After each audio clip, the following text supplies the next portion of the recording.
اللہ کے محبوب بندوں اور اللہ کی محبوب بندیوں، آج کی یہ محفل عقد مسنونہ نکاح والی محفل ہے۔ نکاح کے موقع پر سرور کائنات فخر دو عالم حضرت محمد عربی صلی اللہ علیہ وسلم نے خطبہ پڑھا۔ خطبہ پڑھنے کے بعد کلام اللہ کی 3 آیتیں پڑھی اور چند ارشاد نبوی صلی اللہ علیہ وسلم کو پیش فرمایا۔ آپ صلی اللہ علیہ وسلم نے حضرت علی کرم اللہ وجہہ کا جب نکاح پڑھا تھا تو انہی آیتوں کا انتخاب فرمایا۔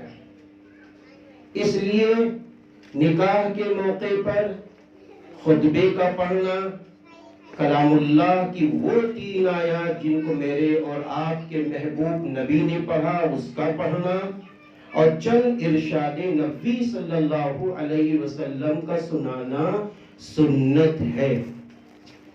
میں نے بھی وہی آیتیں پڑھی ہیں، خطبہ پڑھا ہے اور 2 حدیث پاک پڑھی ہیں۔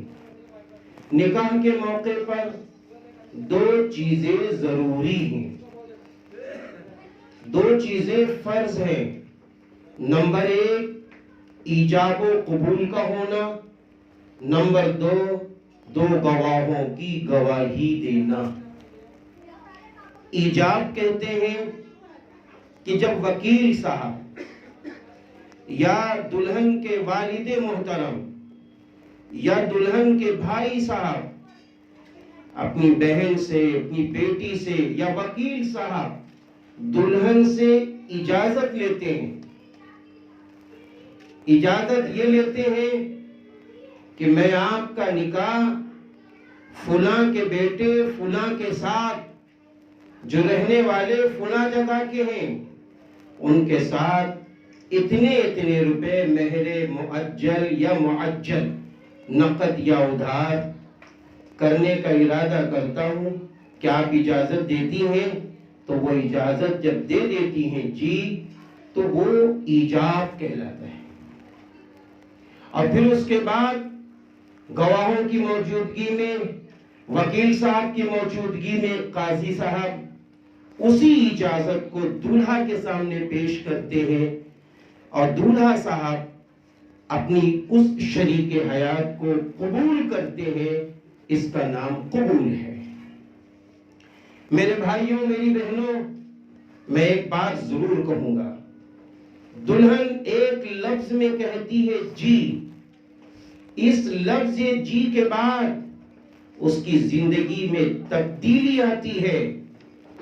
وہ جو دلہن اپنے ماں کے گھر میں، اپنے بھائی کے گھر میں کھیلتی ہے، کودتی ہے اور اس لائق ہوتی ہے کہ آج وہ اپنی ماں کا دل خوش کر رہی ہے، آج اپنے بھائیوں کا دل خوش کر رہی ہے، لیکن جب وہ اجازت دیتی ہے تو اپنی اس ماں کو روتے ہوئے، اپنی بہن کو روتے ہوئے، اپنے بھائیوں کو روتے ہوئے اور خود بھی خوشی کے آنسو سے روتے ہوئے شوہر کی زندگی کو قبول کر لیتی۔ مجھے یاد ہے وہ روایت کہ جب حضرت علی کرم اللہ وجہہ کے پاس نبی پاک صلی اللہ علیہ وسلم نے اپنی بیٹی کو پیش کیا تھا نکاح کے بعد، تو بیٹی سے فرمایا تھا کہ اے میری لاڈلی بیٹی، بہت چہیتی ہو، لیکن میں نے تمہارے لیے نیک مرد کا انتظام کر دیا ہے، تمہیں اب بیوی اس کی بن کر رہنا ہے اور حق ادا کرنا ہے۔ تو میں سمجھتا ہوں عورتوں کے لیے بڑی خوشی کی بات ہوتی ہے کہ جب ان کے نکاح کی محفل سجتی ہے اور اللہ تعالیٰ ان کو جوڑا دیتا ہے، اللہ ان کو جوڑا دیتا ہے، اور وہ ایک اجازت میں کہتی ہے کہ اے اللہ، میں شوہر کا حق ادا کروں گی، اے اللہ، میں قرآن و حدیث کی روشنی میں اپنے شوہر کے ساتھ رہوں گی، ان کا دل جیت لوں گی، اور اس کے ساتھ ان کے گھر کے جو وہ رشتے ہیں جن کے سامنے جانے کی اجازت ہے میں ان سب کا دل جیت لوں گا. ایک اجازت میں سب چھپا ہے. اور جیسے ہی شوہر دولہا صاحب فرماتے ہیں میں نے قبول کیا، یا یوں فرماتے ہیں میں نے ان کو اپنے نکاح میں قبول کیا، تو معلوم ہے دولہا صاحب فرماتے ہیں اے اللہ میں نے فلاں کی بیٹی کو اپنی بیوی بنایا ہے تیرے رحم و کرم کے بعد، تیرے فضل کے بعد، تیری تمام رحمتوں کے بعد میں نے ان کو اپنی بیوی بنایا ہے. اے اللہ میں ان کا حق ادا کروں گا اور ان کے نان و نفقہ کا اہتمام کروں گا، اور ساتھ ہی ساتھ اے اللہ ایسے مل جل کر رہوں گا کہ اے اللہ جو نسلیں آئیں گی وہ دین کی داعی اور تمام علوم سے واقف ہو جائیں گی، اور میں تجھ کو اور اپنی نسلوں کو راضی کرنے والا بنوں گا. میرے بھائیوں، نکاح یہ ایک ایسی عبادت ہے کہ امام اعظم ابو حنیفہ رحمت اللہ علیہ نے فرمایا نکاح پوری زندگی کی عبادت ہے. اور میرے محبوب نبی، آپ کے محبوب نبی، سارے انسانوں کے محبوب نبی، سرور کائنات فخر دو عالم حضرت محمد عربی صلی اللہ علیہ وسلم نے فرمایا کیا فرمایا؟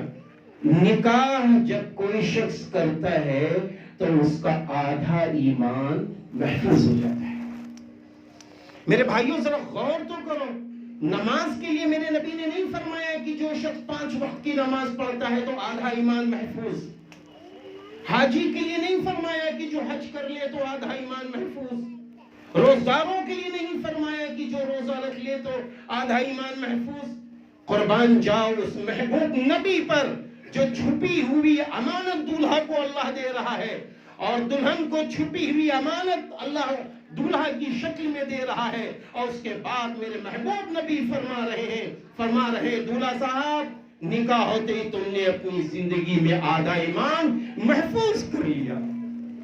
کیسی سعادت کی بات ہے. یہ ہے اسلام، یہ ہے اسلام. اب آگے سنیے، جیسے ہی نکاح ہو گیا، ایک دوسرے سے جڑ گئے تو فوراً نبی فرما رہے، کیا فرما رہے؟ فرمایا نبی پاک صلی اللہ علیہ وسلم نے کہ جس شخص نے اپنی بیوی کا حق ادا کیا اور جس بیوی نے اپنے شوہر کا حق ادا کیا اور ایک دوسرے میں تال میل رہا، ایک دوسرے کے ساتھ اچھا ماحول رہا اور اسلامی شریعت کو زندہ کرتے رہے، تو معلوم ہے اللہ تعالیٰ اس جوڑے سے خوش ہو جاتا ہے. جس جوڑے سے اللہ خوش ہو تو بتاؤ اس کی ترقی کو دنیا میں کون روک سکتا ہے. دوسری بات میرے محبوب نبی نے فرمایا جس گھر میں یتیم بچی پلتی ہے وہ گھر بڑا سعادت والا ہے. جس گھر میں یتیم بچی پلتی ہے وہ بڑا سعادت والا گھر ہوتا ہے. تو دولہا صاحب میں ضرور کہوں گا جہاں اللہ نے آپ کو ایک نیک صالحہ خاتون دی ہے اور دیا ہے اور دے رہا ہے، جہاں ایک اچھا رشتہ سسرالی رشتہ آپ کو مل رہا ہے، وہیں اللہ تعالیٰ آپ کو ایک یتیم بچی بھی دے رہا ہے تاکہ وہ سعادتیں آپ کے گھر میں پہنچ جائیں. جو سعادت فیض صاحب کے گھر میں تھی وہ سعادت آپ کے گھر میں پہنچ رہی ہے. اللہ ان نعمتوں سے انشاءاللہ آپ کو بھی نوازے گا، کیونکہ حضور پاک صلی اللہ علیہ وسلم نے فرمایا جس نے یتیم بچے پر سر پر ہاتھ رکھ دیا، جہاں تک ہاتھ رکھنے کے بعد بال اس کے ہاتھوں کے نیچے آتے ہیں، اللہ اس کے برابر اس کے گناہ معاف کرتا ہے. دوسری بات یہ ہے کہ دولہا صاحب اس وقت میں آپ کو بھی مبارکبادی دوں گا مہر کے سلسلے میں. ابھی میں رجسٹر اور فارم بھر رہا تھا تو 51,000 روپے ماشاءاللہ مہر کے. میں نے پوچھا کہ یہ ادھار ہے یہ نقد ہے؟ تو ہمارے بھائیوں نے بتایا نہیں نقد ہے، مہر نقد ہے. میں آپ کو یہ بات بتا دوں حضور اکرم صلی اللہ علیہ وسلم نے اپنی زندگی میں جتنی شادیاں کی ہے اور صحابہ اکرام رضی اللہ عنہم اجمعین نے جو شادیاں کی ہے نقد مہر بھی دی. اور مہر کے سلسلے میں کیا ہے؟ مہر کے سلسلے میں کلام اللہ کی روشنی میں حدیث نبی صلی اللہ علیہ وسلم کی روشنی میں یہ ہے کہ جب تم کسی کی بیٹی سے نکاح کرو تو اپنی حیثیت کے مطابق خوشی خوشی مہر آپس میں طے کرو اور خوشی خوشی مہر ادا کرو۔ اب مہر ہے کیا؟ ایک سوال ہے، مہر کیوں دیا جاتا ہے؟ مہر کے دو سبب۔ ایک سبب تو یہ ہے کہ جس اسلام نے بیٹی کی پرورش پر یوں فرمایا کہ اللہ جس کو ایک بیٹی دے، اللہ جس کو 2 بیٹیاں دے، اللہ جس کو 3 بیٹیاں دے، اور اس کی ماں، اس کے والد محترم یا اس کا بھائی اس کی اچھی پرورش کرے، اچھی دیکھ بھال رکھے، اور پھر جب وہ شادی کے لائق ہو جائے تو نیک مرد مل جائے تو اپنی بہن یا اپنی بیٹی کا نکاح اس نیک مرد سے کر دے، تو نبی پاک صلی اللہ علیہ وسلم نے فرمایا کہ ایسی ماں، ایسے باپ جنتی ہے۔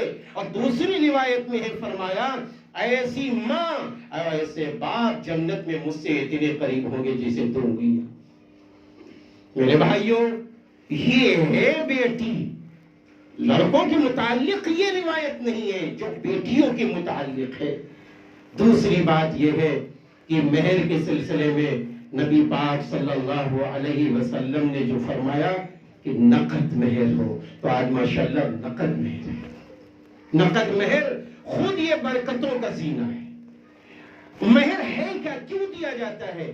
یاد رکھیے، مہر یہ ہے نکاح ہو گیا، ایجاب و قبول ہو گیا، سارے لوگوں نے دیکھ بھی لیا، گواہوں نے گواہی دے دی، تو کیا دولہا اپنی دلہن سے گفتگو کر سکتا ہے؟ ساری خوشیاں لے سکتا ہے؟ تو سن لو، اس وقت تک ساری خوشیاں دولہا نہیں لے سکتا جب تک کہ مہر ادا نہ کر دے۔ مہر دولہا کے لیے دلہن کے حلال ہونے کا ذریعہ ہے، اور مہر دلہن کی ملکیت ہوتی ہے۔ ہمیں آپ کو یہاں کیوں جمع کیا جاتا ہے؟ ہمیں آپ کو یہاں کیوں جوڑا جاتا ہے؟ ہمیں آپ کو اس لیے جوڑا جاتا ہے کہ بھائیو سن لو، آج فلاں کے بیٹے، فلاں کا نکاح فلاں کی بیٹی سے ہو گیا ہے، ابھی آزادی کے ساتھ ایک دوسرے کے ساتھ اٹھ سکتے ہیں، بیٹھ سکتے ہیں، سماج میں آ جا سکتے ہیں۔ اس لیے آج یہ اللہ تعالیٰ نے ہمیں آپ کو جوڑا ہے۔ میرے بھائیوں، آخری بات یہ ہے کہ دیکھو قرآن کریم کی جو آیت میں نے پڑھی ہے 3، ایک جگہ اللہ فرماتا ہے یا ایھا الذین آمنوا اتقوا اللہ حق تقاتہ ولا تموتن الا وانتم مسلمون۔ اے ایمان والو، اللہ سے ڈرو جیسا کہ اس سے ڈرنے کا حق ہے، اور تم مت مرنا تو مسلم کی حیثیت سے۔ یہاں پر یہ چیز بتائی جا رہی ہے۔ اب نکاح کے موقع پر میرے نبی نے یہ بات کیوں فرمائی؟ حضرت فاطمہ رضی اللہ تعالیٰ عنہ کا نکاح ہو رہا ہے، نبی قرآن کی آیت پڑھ رہے ہیں۔ یہ آیت اس بات کی دلیل ہے کہ اسی وقت دولہا اور دلہن دونوں کے بدلنے کا موقع ہوتا ہے کہ تمہیں اپنے بیٹوں کو، جو اللہ یعنی تمہیں بیٹے دے، بیٹیاں دے، تمہیں انہیں ڈاکٹر بنانا ہے، انجینئر بنانا ہے، پروفیسر بنانا ہے، اس کے ساتھ سب سے پہلے ان کو مسلمان بنانا ہے۔ یہ پیغام چھپا ہوا ہے۔ دوسری طرف اللہ تعالیٰ نے انہی 3 آیتوں میں فرمایا ان اللہ کان علیکم رقیبا، یقیناً تم سب کا نگراں اللہ ہے۔ یعنی اے دلہن تمہارا نگراں وارڈن اللہ ہے، اے دلہا تمہارا نگراں وارڈن اللہ ہے۔ دیکھو اللہ تعالیٰ نے آپ کو یہ رشتہ دے دیا ہے، اس لیے ان رشتوں کو پانے کے بعد اپنے اللہ کو نہ بھولنا، اپنے نبی کو نہ بھولنا، اپنے صحابہ کو نہ بھولنا، اور ساتھ ہی ساتھ دولہا صاحب اپنی ماں کو نہ بھولنا، اپنے باپ کو نہ بھولنا، کیونکہ شادی ہونے کے بعد وہی مقام و مرتبہ ماں باپ کا رہتا ہے جو شادی سے پہلے ہوتا ہے، جو شادی سے پہلے ہوتا ہے۔ نکاح کے موقع پر ہمیں آپ کو اس لیے بھی جوڑا جاتا ہے کہ ہم آپ دونوں کے لیے دعا کریں کہ اللہ تعالیٰ خوشی خوشی دونوں نے ایجاب و قبول کیا ہے، اے بار الہا ان دونوں کی خوشیوں کو برقرار رکھ، یہ اچھے نیک صالح اور نیک صالحہ دونوں کو خوشیاں دے، اور وہ زندگی دے جس سے تو خوش ہوتا ہے، اور وہ نسلیں دے جس سے تو خوش ہوتا ہے. ہمارے اور آپ کے لیے یہ ذمہ داری ہے کہ اللہ سے دعا کرے. نکاح کے بعد دولہا صاحب کو مبارکبادی دینا. مرد لوگ دولہا کو مبارکبادی یہاں دے، عورتیں دلہن کو جا کے مبارکبادی دے. یہ سب طریقہ سنت ہے.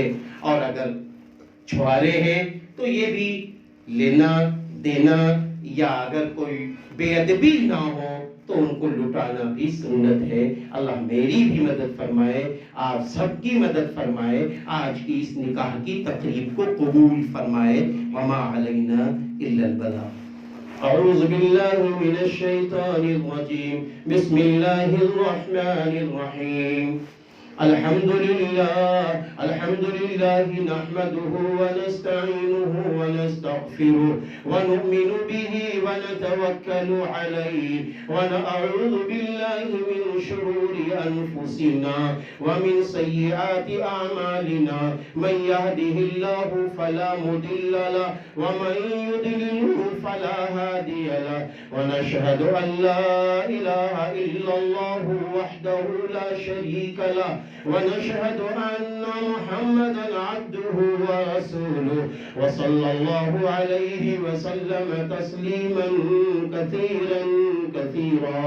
أما بعد، أعوذ بالله من الشيطان الرجيم. يا أيها الناس اتقوا ربكم الذي خلقكم من نفس واحدة وخلق منها زوجها وبث منهما رجالا كثيرا ونساء واتقوا الله الذي تساءلون به والأرحام إن الله كان عليكم رقيبا. يا أيها الذين آمنوا اتقوا الله حق تقاته ولا تموتن إلا وأنتم مسلمون. يا أيها الذين آمنوا اتقوا الله وقولوا قولا سديدا يصلح لكم أعمالكم ويغفر لكم ذنوبكم ومن يطع الله ورسوله فقد فاز فوزا عظيما. صدق الله العظيم. وقال النبي صلى الله عليه وسلم النكاح من سنتي فمن رغب عن سنتي فليس مني، أو كما قال عليه الصلاة والسلام.